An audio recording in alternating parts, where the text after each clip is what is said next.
Kublai Khan foi o quinto grande Khan do Império Mongol, de 1260 a 1294, e o fundador da dinastia Yuan, que dominou grande parte da Ásia Oriental. Como segundo filho de Tolui Surgatani Beki, e neto de Gengis Khan, reclamou para si o título de grande Khan e do Ikh Mongolos, Império Mongol, em 1260, após a morte de seu irmão mais velho, Mangu Khan, no ano anterior, embora seu irmão mais novo, Arik-Boki, também tivesse recebido este título na capital mongol de Karakorum, eventualmente saiu vitorioso da disputa contra Arik-Boki, em 1264, e a guerra de sucessão que se seguiu essencialmente marcou o início da fragmentação do império. O poder real de Kublai ficou limitado à China e à Mongólia após a vitória sobre Arik-Boki, embora sua influência ainda tenha permanecido grande no Ilkhanato e, em menor escala, na Horda Dourada, as regiões ocidentais do Império Mongol. Seu reino se estendeu do Oceano Pacífico até os Urais, e da Sibéria até o Afeganistão, mais da metade do atual continente asiático. Em 1271 fundou a dinastia Yuan, que dominava os territórios atualmente ocupados pela Mongólia, Tibete, Turquestão Oriental, o norte da China e boa parte da China Ocidental, bem como algumas áreas adjacentes, assumindo para si o título de Imperador da China. Em 1279, as forças Yuan aniquilaram com sucesso a última resistência da dinastia Song Meridional, e Kublai se tornou o primeiro imperador não chinês a conquistar toda a China, e o único Khan mongol a realizar grandes conquistas depois de 1260. Como o imperador mongol que recebeu o viajante veneziano Marco Polo à China, Kublai Khan se tornou uma lenda na Europa. Kublai, nascido em 23 de setembro de 1215, foi o segundo filho de Tolui Surgatani Beki, seguindo o conselho de seu avô, Gengis Khan. Sua mãe, Surgatani, escolheu como ama de seu filho, uma mulher Tangut budista que posteriormente foi muito homenageada por Kublai. Ao retornar para sua terra natal, após a conquista do Império Khorásmio, Gengis Khan executou a cerimônia da primeira caça com seus netos Mangu e Kublai, em 1224, próximo ao rio Ili. Kublai tinha então 9 anos de idade, e, juntamente com seu irmão mais velho, tinha matado um coelho e um antílope. Seu avô passou gordura dos animais mortos sobre o dedo médio de Kublai, segundo a tradição mongol. Após a Guerra Mongol-Jin de 1236, Ogedai concedeu a província de Hebei, juntamente com seus 80.000 domicílios, à família de Tolui, que morrera em 1232. Kublai recebeu um território próprio, com 10.000 residências. Por sua falta de experiência, concedeu às autoridades locais liberdade total, a corrupção entre seus funcionários e uma política agressiva de impostos provocou a fuga de grandes números de camponeses chineses, o que levou a uma queda na arrecadação fiscal. Kublai rapidamente retornou a Hebei e ordenou diversas reformas. Surgatani despachou novos funcionários para auxiliá-la, e as leis fiscais foram revistas. Graças a estes esforços, as pessoas começaram a retornar para seus lares. O componente mais destacado e, talvez, o mais influente, da juventude de Kublai Khan foi o seu estudo e sua forte atração pela cultura chinesa contemporânea. Kublai convidou Ailun, o principal monge budista do norte da China, para seu ordo, na Mongólia. Ao conhecê-lo em Karakorum, no ano de 1242, Kublai o interrogou sobre a filosofia do budismo. Ailun batizou o filho de Kublai, nascido em 1243, de Zenjin, ouro verdadeiro, em chinês. Ailun também apresentou a Kublai outro monge budista,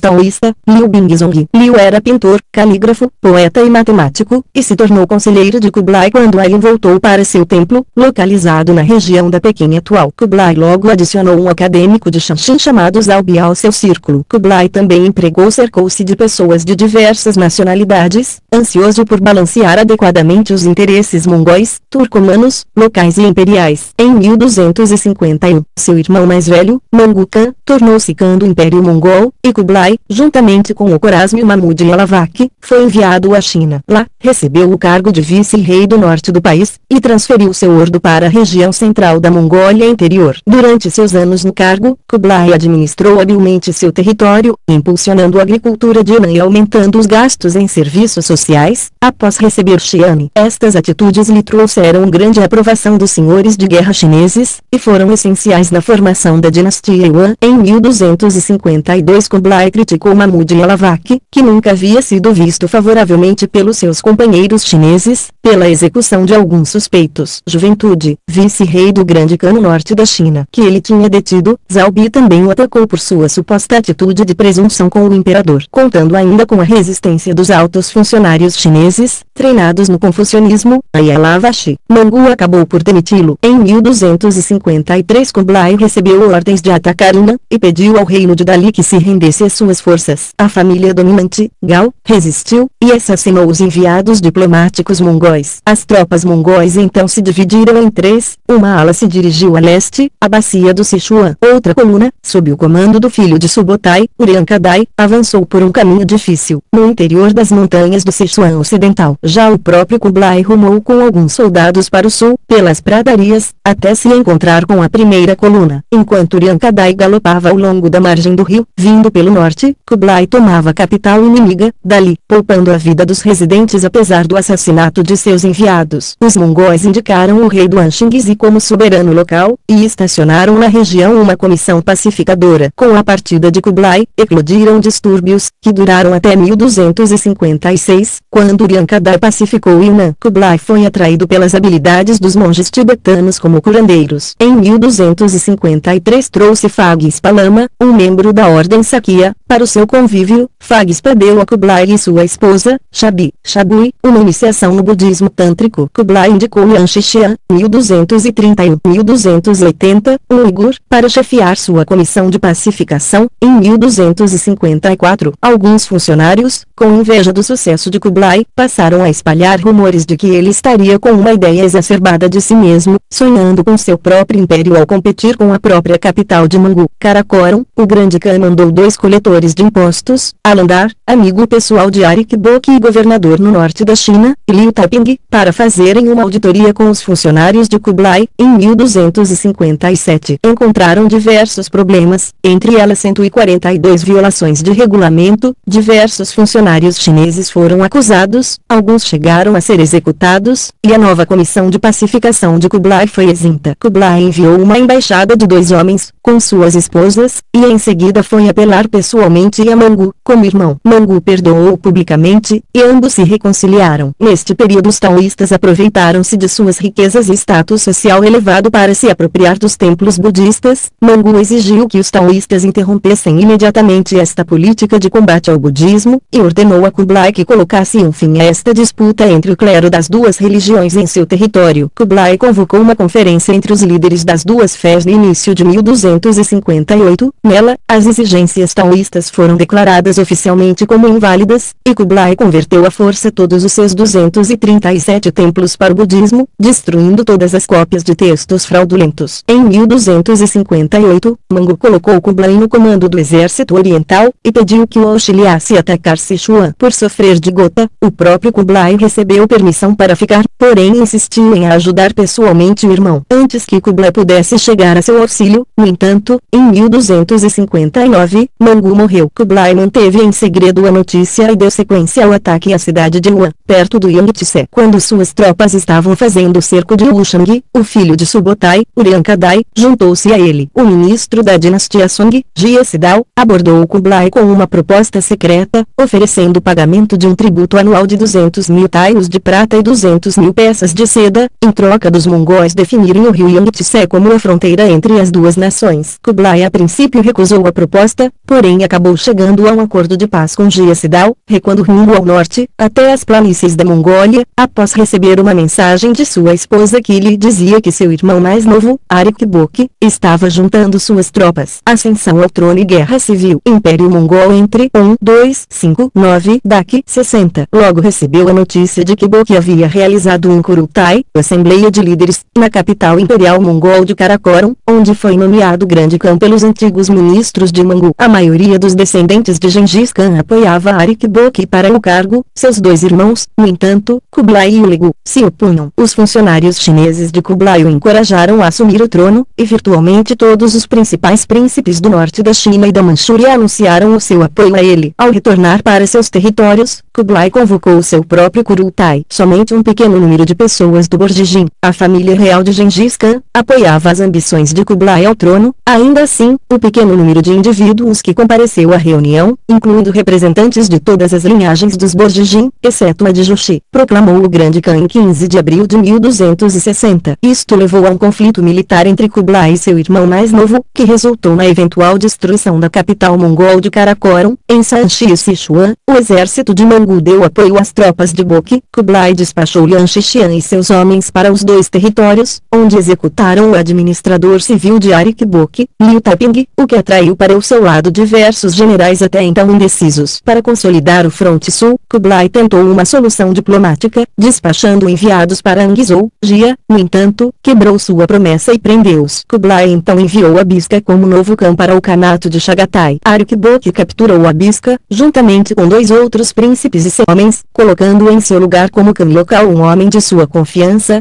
Ocorreu então o primeiro confronto armado direto entre Arik Boqi e Kublai. Boqi saiu derrotado e seu comandante, Alandar, morreu em combate. Como vingança, Arik Boqi executou Abisca. Kublai interrompeu o fornecimento de alimentos para Karakorum, com o auxílio de seu primo Kadan, filho de Ogedai Khan. A cidade rapidamente se entregou ao enorme exército de Kublai, porém em 1261 Arik Boqi conseguiu reconquistá-la temporariamente, com a partida de Kublai. Durante a guerra contra Arik Boqi, o governador de Izhou, Litan, liderou uma revolta contra o domínio mongol, em fevereiro de 1262. Ao ouvir notícias desta rebelião, Kublai ordenou que seu chanceler, Sitianzi, juntamente com Sisi, liderasse as forças contra Litan. Os dois exércitos esmagaram a revolta de Litan em poucos meses, executaram o seu líder. A execução também foi o destino de Wang Wentong, sogro de Litan e administrador-chefe do Zongsu-Sing, departamento do governo central, indicado pelo próprio Kublai no início do seu reinado, e um dos chineses de etnia em que Kublai mais confiava. O incidente despertou em Kublai Khan a partir de então uma desconfiança muito forte dos Hans. Após tornar-se imperador, Kublai deu início a um processo de banimento de todos os títulos e privilégios dos senhores de guerra Han. O Khan de Chagatai, Algu, declarou sua lealdade a Kublai Khan, derrotando uma expedição punitiva enviada contra ele por Arik Boqi em 1262. O Yukon Legu também se aliou a Kublai, criticando Boqi, que eventualmente se rendeu a Kublai Khan em Xanadu. No dia 21 de agosto de 1264, os soberanos dos Kanatos ocidentais finalmente reconheceram a realidade da vitória de Kublai, e seu domínio sobre toda a Mongólia. Quando Kublai os convocou para a realização de outro Kurultai, Algu Khan exigiu de Kublai segurança para seu retorno da ilegalidade. Apesar das tensões entre ambos, tanto Legu quanto Berke, Cândulos de Jochi, a Horda Dourada, aceitaram inicialmente o convite de Kublai Khan, embora tenham posteriormente se recusado a comparecer à Assembleia. Kublai Khan, embora tenha perdoado Arik Boqi pessoalmente, executou os principais partidários de seu irmão mais novo. Reinado Grande Khan do Império Mongol. As mortes em condições suspeitas de 3 príncipes de Jochi a serviço de Legu, o saque de Bagdá, e a distribuição desigual dos botins de guerra desgastaram as relações do Ilkhanato com a Horda Dourada. Em 1262, após o Legu aniquilar totalmente as tropas de Jochi e declarar seu apoio a Kublai no conflito com Arik Boqi, deu início à guerra declarada contra a Horda Dourada. O Grande Khan Kublai reforçou o Legu com 30.000 jovens mongóis, visando estabilizar as crises políticas que assolavam as regiões ocidentais do Império Mongol. Assim que o Legu morreu, em 8 de fevereiro de 1264, Berke iniciou uma marcha rumo a Tiflis, para conquistar o Ilkhanato, porém morreu no caminho. Poucos meses depois destas mortes, Algu Khan, do Kanato de Chagatai, também morreu. Na nova versão oficial da história da família, Kublai Khan recusou-se a escrever o nome de Berke como Khan da Horda Dourada, devido a seu apoio a Arik Boqi e as guerras contra o Legu. A família de Jochi, no entanto, foi reconhecida integralmente como legítimos membros da família. Kublai indicou a Baga como novo e o Khan indicou o neto de Batu, Mangu Timur, para o trono de Sarai, a capital da Horda Dourada. Os partidários de Kublai no leste mantiveram a suzerania sobre os Ilkhans até o fim de seu regime. Kublai também enviou seu protegido, Barak, para derrubar a corte da Oirat Organa, imperatriz do Kanato de Chagatai, que havia instaurado no trono seu jovem filho, Mubarak Shah, após a morte de seu marido, em 1265, sem obter a permissão de Kublai. O príncipe Kaidu, da casa de Ogedei, recusou-se a comparecer pessoalmente à corte de Kublai. Este então instigou Barak a atacá-lo. Barak começou então a expandir seu reino rumo ao norte, combatendo Kaidu e os membros da casa de Jusha após este obter o poder em 1266. Também expulsou o supervisor do grande Khan da bacia do Tarim. Quando Kaidu e Mangul Timur o derrotaram de maneira conjunta, Barak iniciou uma aliança com a casa de Ogedei e a Horda Dourada, contra Kublai, no leste, e Abaga, no oeste. Sabiamente, no entanto, Mangul Timur não se envolveu em qualquer expedição militar contra o Império do Grande Khan. Os exércitos da Pérsia Mongol derrotaram as forças invasoras de Barak em 1269, e quando ele morreu no ano seguinte Kaidu assumiu o comando do Kanato de Chagatai. Enquanto isso, Kublai estabilizou o domínio mongol da Coreia mobilizando-se para outra invasão mongol, após indicar o Wonjong, R. 1260-1274, como novo rei Goryeo, em 1259, em Kangwa, e forçou os dois líderes da Horda Dourada e do Ilkhanato a iniciarem uma trégua.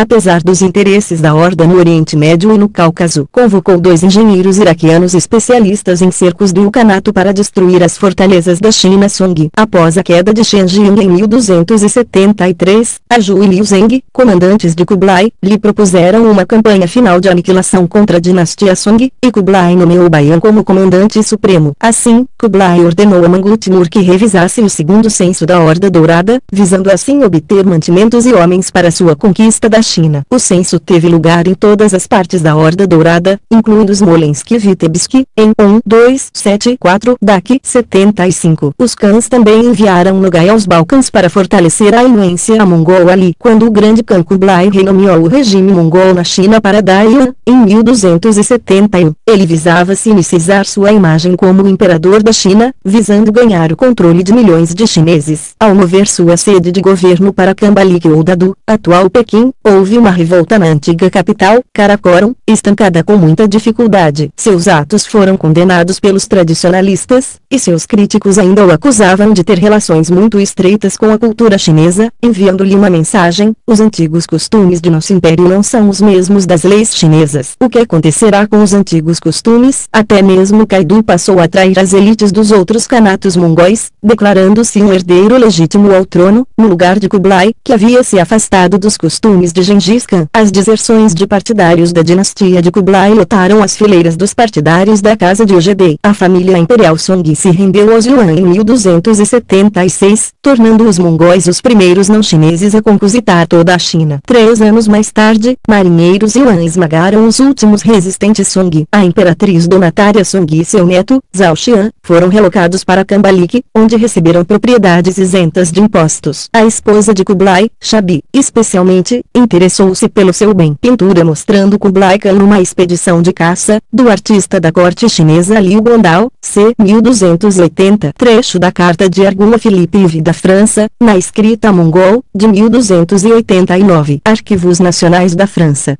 Kublai, no entanto, enviou mais tarde Zhao a Zanji, para se tornar um monge. Kublai conseguiu construir um império poderoso, criando uma academia, escritórios, portos comerciais e canais, além de patrocinar as artes e a ciência. Os registros dos mongóis listam 20.166 escolas públicas criadas durante seu reinado. Conseguindo domínio real ou nominal sobre boa parte da Eurásia, e tendo conquistado com sucesso a China, Kublai estava numa posição confortável para olhar adiante daquele território. No entanto, as invasões custosas da Birmânia, Annam, Sakhalina e Champa conseguiram apenas obter a vassalagem destas nações. As invasões mongóis do Japão, entre 1274 e 1280, e de Java, em 1293, não foram bem-sucedidas. Ao mesmo tempo seu sobrinho, o Ilkhan Abaga, tentou formar uma grande aliança entre os mongóis e os europeus ocidentais, para derrotar os mamelucos na Síria e no norte da África, que invadiam constantemente os domínios mongóis. Abaga e seu tio Kublai mantiveram o foco apenas nestas alianças exteriores, e abriram novas rotas comerciais. O grande Khan Kublai jantava com uma grande corte todo dia, e se encontrava constantemente com embaixadores, mercadores estrangeiros, chegando mesmo a oferecer a sua própria conversão ao cristianismo caso a religião fosse provada como correta por 100 sacerdotes. O filho de Kublai, Numukhan, e seus generais, ocuparam Al-Malik de 1266 a 1276. Em 1277, um grupo de príncipes da casa de Gengis, sob o comando do filho de Mangul, Sereji, se rebelaram e raptaram 2 filhos de Kublai, juntamente com seu general Antong. Os rebeldes rebeldes entregaram-nos a Kaidu e Mongol Timur. O último ainda estava aliado a Kaidu, que lhe havia proposto uma aliança em 1269, embora também tivesse prometido a Kublai Khan seu apoio militar na proteção contra os partidários de Ojedi. Os exércitos do Grande Khan debelaram a revolta e fortaleceram as guarnições na Mongólia e no Iguristão. Kaidu, no entanto, conseguiu tomar Al-Malik. Entre 1279 e 1280, Kublai decretou a pena de morte para quem realizasse o sacrifício de gado de acordo com os costumes islâmicos judaicos, que eram considerados ofensivos aos costumes mongóis. Quando o muçulmano Ahmad Teguder conquistou o trono do Ilkhanato em 1282, tentando estabelecer a paz com os mamelucos, os mongóis de Abaga, agora sob o comando do príncipe Argun, apelaram ao Grande Khan. Depois de executar Ahmad, Kublai confirmou a coroação de Argun, e homenageou seu principal comandante, Buka, com o título de Xingsang. Uma grande comunidade islâmica, no entanto, havia sido criada na China sob o domínio de Kublai, e estes muçulmanos ainda detinham o poder dentro de sua administração. Apesar da falta de um controle direto sobre os khanatos ocidentais, e das rebeliões dos príncipes mongóis, parece que Kublai podia intervir em seus assuntos, já que o filho de Abiga, Argun, escreveu que o Grande Khan lhe ordenou que conquistasse o Egito. Em sua carta ao Papa Nicolau IV, a sobrinha de Kublai, Kemis, que se casou com um general Kongirat da Horda Dourada, tinha poder suficiente para convencer os filhos de Kublai, Numukan e Kokshu, a serem devolvidos. A corte da Horda Dourada lhes enviou de volta como uma manifestação de paz em relação à dinastia Yuan, em 1282, e convenceu Kaidu a libertar o general de Kublai. Konshi, Khan da Horda Branca, estabeleceu relações amistosas com os Yuan e o Ilkhanato, recebendo presentes luxuosos e grãos de Kublai como recompensa. Apesar dos conflitos políticos entre os diferentes ramos da família pelo cargo de Grande Khan, o sistema econômico e comercial que anulava o efeito negativo destas suas disputas continuou em vigor. Kublai obteve seu poder sobre a China primeiramente graças às suas conquistas à frente do exército mongol. Seus hábitos e sua apreciação pela cultura chinesa inicialmente facilitaram o controle sobre o povo conquistado, embora os Song, que denominavam-se como os verdadeiros chineses, considerassem o seu domínio um desastre para sua civilização. Em 1260, com sua posição consolidada no norte, ordenou a construção de sua nova capital, Dadu, sobre as ruínas da antiga cidade de Jingdu, destruída por Genghis, nos arredores da atual Beijing. A conquista do sul, porém, foi mais demorada, pois os cavaleiros mongóis encontravam dificuldades em operar nas plantações de arroz contra um inimigo mais numeroso e tecnologicamente mais avançado. Com o apoio de novas hordas das estepes e breves alianças com reinos ao sul da China, persuadidos pela fama terrível dos mongóis, os Song foram finalmente derrotados, e a China inteira viu seu primeiro governante estrangeiro desde sua unificação no século III a.C. Kublai, no entanto, destacava-se de todos os outros líderes mongóis por sua predileção pela administração. Enquanto coordenava exércitos em campanhas ao sul, reorganizava a burocracia chinesa, importando burocratas turcos e persas para cargos públicos, extinguindo os tradicionais concursos que selecionavam jovens chineses para tais cargos. Além disso, isentava os mongóis de impostos e lhes conferia propriedades e direitos sobre rotas comerciais, o que criava uma elite numerosa e que pouco ou nada acrescentava à sociedade e aos cofres públicos. Kublai procurou estimular a agricultura, mas seus pesados investimentos esbarraram na total inexperiência dos mongóis, tradicionalmente pastores nômades e caçadores, nesta área. Sua política econômica visava aproveitar as vias de comunicação da China com o exterior para estimular o comércio, mas os benefícios conferidos aos comerciantes estrangeiros eram tantos que o império deixou de lucrar com essa atividade. A ineficiência de Kublai era vista com maus olhos pelos chineses, agora relegados a posições mais baixas da esfera social, com liberdades restritas, posição agravada por suas práticas religiosas xamanistas que herdara das estepes, e que causava profunda desconfiança na população. Para atenuar a pressão interna, Kublai aplicava medidas imediatistas, como a doação de comida a vítimas de desastres naturais e rápidas campanhas militares contra estados menores, sobretudo no Sudeste Asiático. Também tentou atenuar o abismo cultural entre chineses e mongóis empregando um monge tibetano para criar um alfabeto que combinasse as escritas chinesa e uigur usada pelos mongóis, mas essa nova combinação jamais teria aceitação popular. Apesar da rejeição popular, Kublai via-se como um legítimo chinês. Seu palácio em Dadu era opulento, com paredes folheadas a ouro e prata, e numerosos numerosos adornos na forma de tradicionais leões e dragões. Kublai considerava-se como um filho do céu, legítimo governante do reino do meio designado pelos deuses. A opulência de Kublai Khan e sua corte impressionou o jovem italiano Marco Polo, que foi contratado por Kublai por 17 anos como embaixador do império e relatou tudo o que vira. As histórias de Marco Polo trouxeram à Europa os relatos mais ricos da nação mais avançada do mundo na época, e são até hoje uma das principais fontes de informação sobre Kublai Khan. A significação de Kublai Khan, ainda formalmente considerado como Grande Khan entre os mongóis, causava inquietação e revolta em vários cantos do imenso império. Na antiga capital mongol de Karakoram, cidade que Kublai jamais sequer visitara, uma rebelião exigia a eleição de um novo Khan, e Kublai viu-se forçado a enviar seus exércitos para reprimir seu próprio povo. Conquistas e vida política. Declínio no poder e legado. A pressão interna na China, provocada pelo descontentamento dos chineses conquistados, forçou Kublai a procurar em novas conquistas um artifício para desviar sua atenção dos problemas econômicos e expandir sua esfera de influência. Para tanto, empreendeu contínuas campanhas ao sul contra os reinos menores de Champa, Khmer, Java, Birmânia, entre outros. Entretanto, a força da cavalaria mongol, ágil em campo aberto, era quase inútil nas florestas densas das regiões tropicais, causando derrotas embaraçosas contra exércitos mal equipados e menos numerosos. Kublai olhava para o Japão como uma possível fonte de riquezas, e os japoneses como um povo atrasado, fácil de ser conquistado. Em 1274, Kublai lançou ao mar uma numerosa esquadra de navios chineses e arqueiros mongóis, mas a missão foi um fracasso devido a um tufão que se abateu sobre o mar do Japão, que os japoneses chamariam de kamikaze, vento divino, pois os livrara de uma invasão que poderia ter posto seu país sob controle mongol. O tufão também proporcionou ao Japão tempo para a construção de suas defesas. Em 1281, Kublai lançou mais um ataque, e desta vez a marinha japonesa encarregou-se de derrotar os invasores,